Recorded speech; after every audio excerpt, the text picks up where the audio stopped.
pusing itu juga. Di luar ekspektasi. Padahal di awalnya kan sudah ketahuan nih, ini burung dibeli dengan harga sekian, sudah terbayang ya keuntungannya ya. Nah, bayang itu bakal jadi burung istilahnya buat saya, wah ini bakal roket istilahnya. Poin geden. Nah, istilahnya madang geden Madang itu. geden. Nek anak-anak kacer bilang madang geden itu. Madang geden ternyata luput.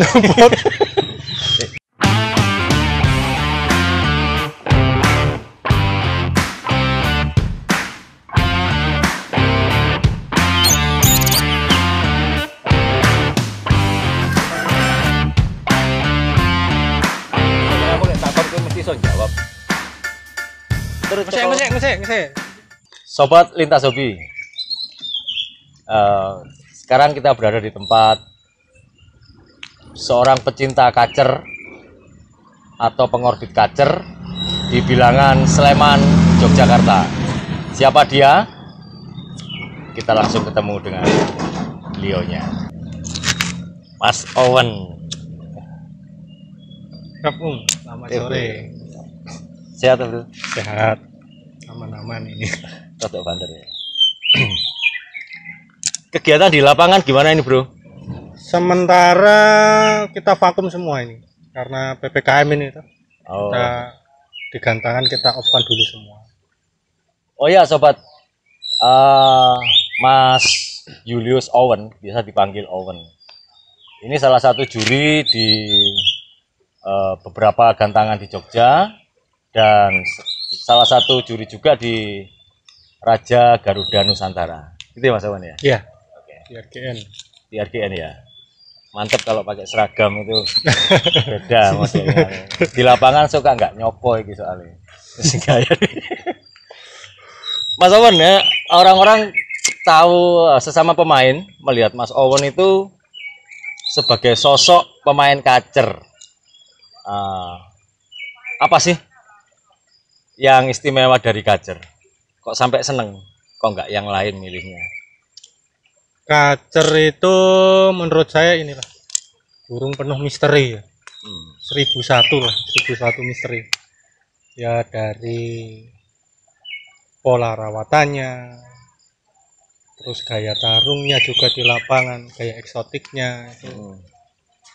Keindahannya tuh menurut saya lain daripada yang burung-burung lain, dan tantangannya buat rawat burung kacer itu lebih gimana ya, kita ada tantangan buat rawatan sehariannya juga bahkan di lapangan. Mas Owen biasa ngambil burung kacer itu dari bahan atau yang pas menilai di lapangan ketemu yang bagus terus diambil gitu? Kalau sekarang tuh ya, dan biasanya dulu ya ini saya ngambilnya tuh pertama saya lihat katuranggan dulu, fisiknya burung, sama yang jelas ada chemistry dulu dengan burungnya itu. Feeling ya ada feeling. Kalau kita feeling udah seneng sama burung ini, otomatis kita ngerawatnya juga dengan senang hati.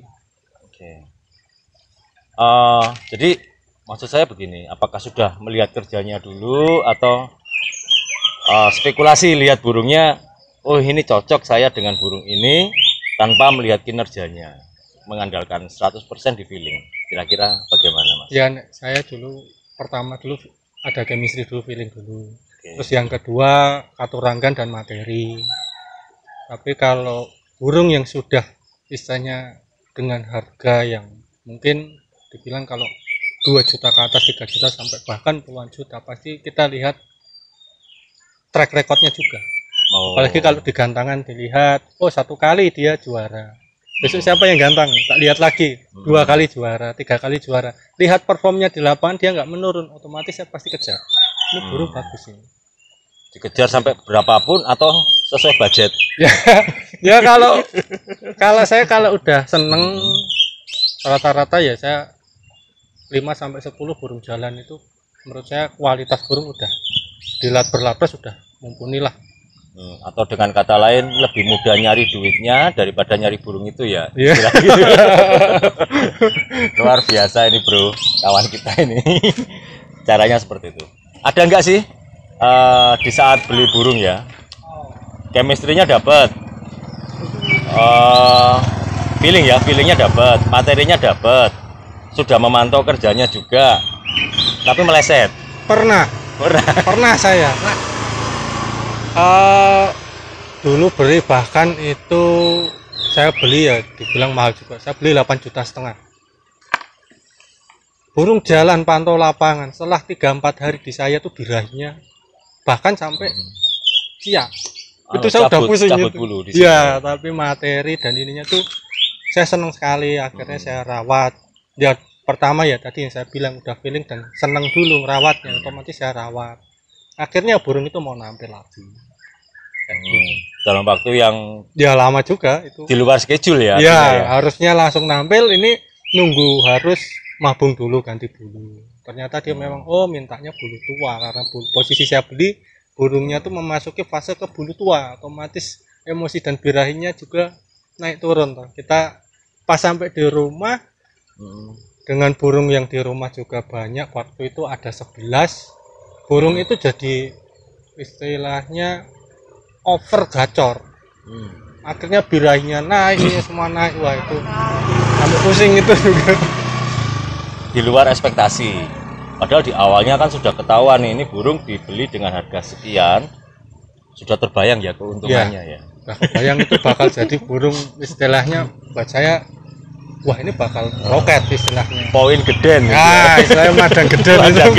Anak-anak kacer bilang madang geden itu. Madang geden, ternyata luput. Sering nggak Mas seperti itu?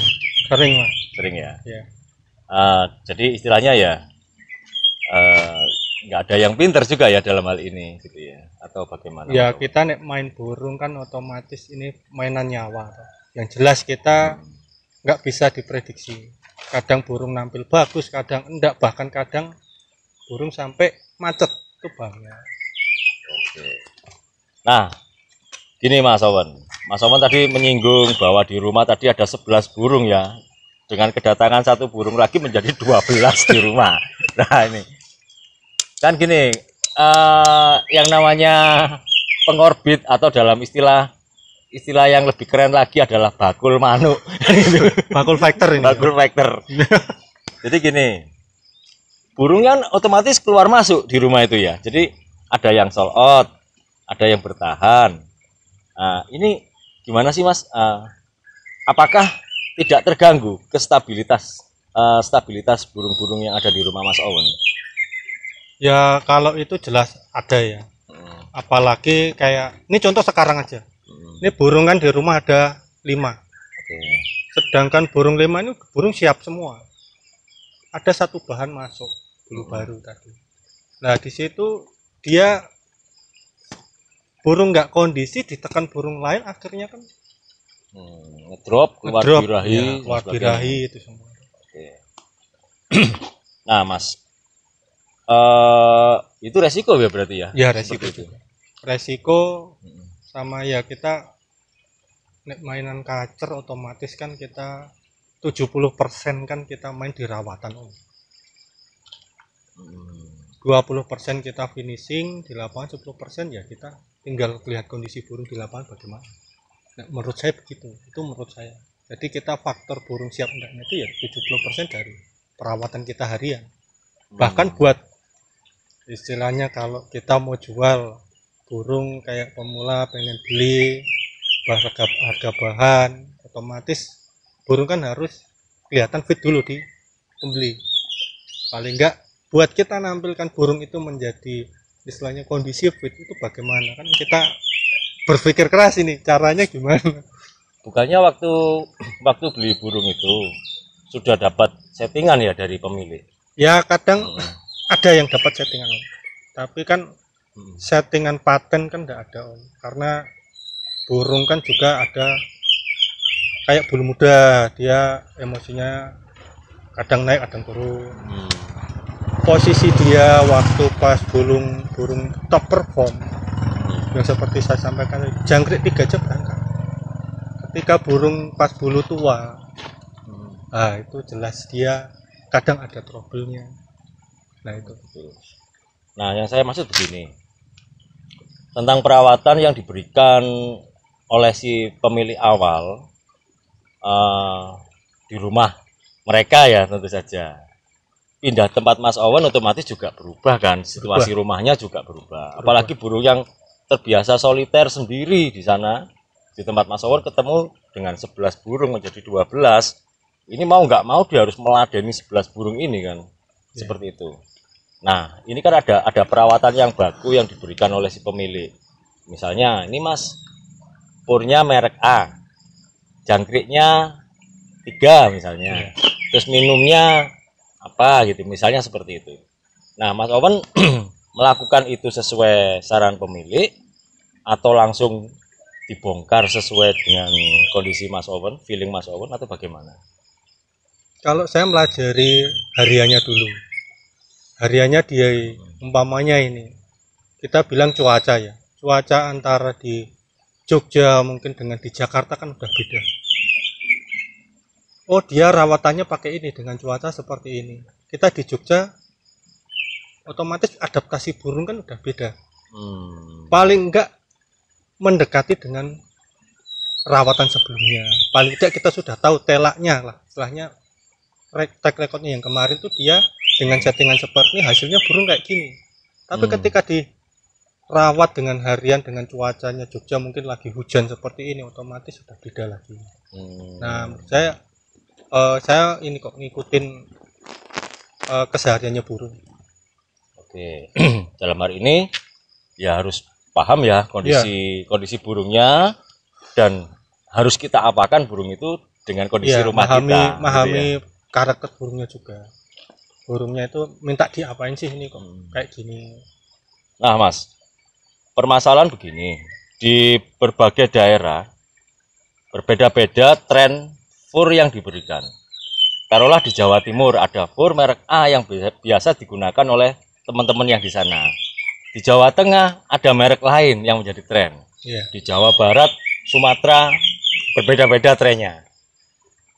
Sedangkan mungkin mencari fur yang jenis misalnya jenis A yang didapat di Jawa Barat.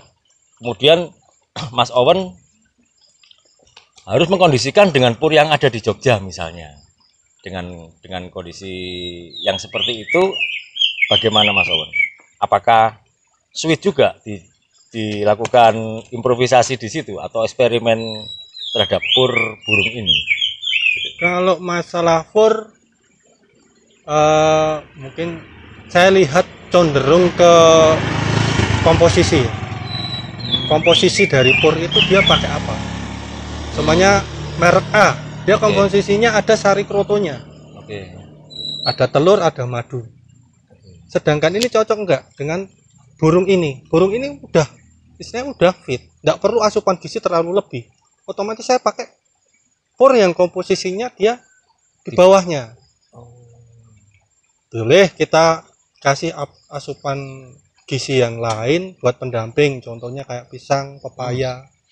Istilahnya juga buat metabolisme tubuh kacer, pencernaannya juga. Wah, ini menarik sekali. Jadi kayak EF kita turunkan, pendampingnya apa? Kalau cuman EF kita nolkan juga, burung kurus juga. Asupan nutrisi gizi juga harus kita dampingi juga. Pur A komposisinya dia tinggi sekali proteinnya, sedangkan ini burungnya ini buacor banget dan birahinya tinggi. Tak kasih ini, asupan gizinya berlebihan, ya bahaya. Burung akhirnya jadinya seperti itu. Nah, pernah 7 burung ini saya eksperimen. Oh, tak kasih pur-pur ini dengan karakter burung dan kondisi burung saat itu. Ternyata ada yang jadi, ada yang enggak. Berarti kesalahan saya di situ, saya belajar dari kesalahan. Oh, ternyata saya baca lagi komposisinya. Oh, komposisinya ini. Kebutuhan nutrisinya ini. Kenapa saya kasih ini? Jadi salahnya di situ. Jadi seperti itu. Saya lihat komposisi dulu. Oke, berarti ya mempelajari komposisi di tiap-tiap merek ya, seperti itu. Nah, dengan pemakaian pur yang misalnya dibedakan dari merek A, kemudian ke merek yang lebih rendah dari A. Sementara EF pendampingnya seperti jangkrik gitu ya, itu diturunkan atau tetap standar seperti yang di awal kita beli Mas Owen burung itu? Saya kembali lagi ke ini, ke tadi ya, kebutuhan asupan gizi yang dibutuhkan si kacer. Karena si kacer kondisinya dia contoh kayak burung yang habis mabung, otomatis ada yang pemain kacor, misalnya perawat kacor juga di 0 EF. Ada yang dia tetap jangkriknya biasa, tapi dengan tidak dijemur, tidak otomatis nutrisi kan masuk banyak, tidak ada pembakaran, otomatis dia gemuk. Berarti kan ini harus saya kasih JK-nya turunkan, komposisinya purnya saya naikkan, tapi JK diturunkan, diimbangi dengan jemur. Kita cari titik maksimal sehat burung dulu dengan EF pendamping kayak pepaya, kayak pisang, seperti itu. Luar biasa Mas Awan, ini sebuah eksperimen yang sering dilewatkan oleh rekan-rekan, terutama masalah pur ini. Banyak yang beranggapan bahwa pur itu standar, semuanya sama seperti itu. Ternyata menurut pengalaman Mas Owen, pur itu banyak sekali grade-nya dan harus kita pahami komposisi yang terkandung di dalam pur itu. Kira-kira demikian teman-teman. Semoga bermanfaat pengalaman Mas Owen ini, silahkan dieksperimenkan di burung-burung teman-teman. Oke, kita ketemu lagi di konten berikutnya. Salam lintas hobi.